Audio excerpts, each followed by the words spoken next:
Atlantis is one of the most fascinating of all historical mysteries.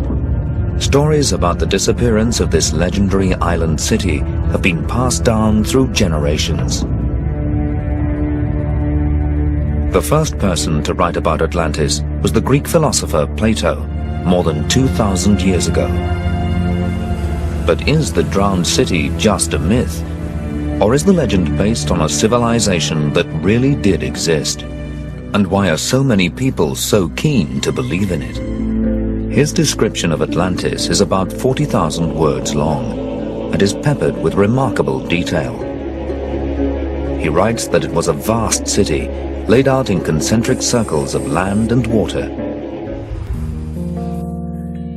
The modern-day search for Atlantis owes its origins to one man, Ignatius Donnelly, a 19th century politician and writer. He was intrigued by the similarities between ancient civilizations on both sides of the Atlantic.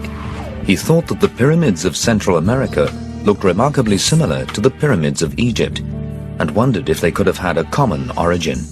In 1882, he published a best-selling book in which he proposed that the great technological advances of the ancient world had all stemmed from one earlier civilization, Atlantis.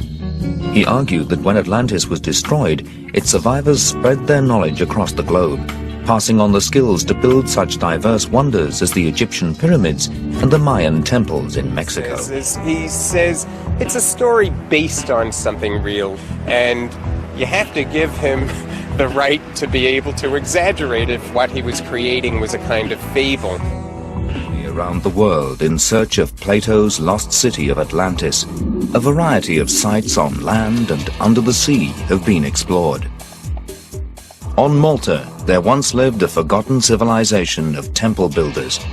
Their phenomenal feats of engineering predate even those of ancient Egypt. In the Bahamas, mysterious structures have been uncovered. They may be natural stones, but some people link them to Atlantis. Deep under the sea off the coast of Cuba, sonar images have revealed what could be an entire island with buildings intact that sank into the ocean depths. And on the island of Santorini, there is evidence of the Minoans, a sophisticated culture living in the same region as Plato, decimated in one of the worst volcanic eruptions in history. Each of these places has fascinating parallels to Plato's description of Atlantis. But none fits the story perfectly. Based on the evidence we have, Atlantis remains a mystery, no more than a myth.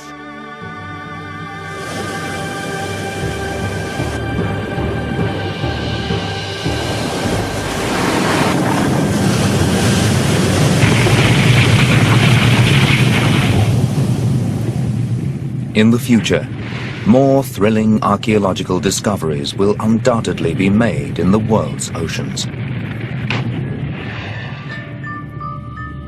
Perhaps these will one day yield the definitive site.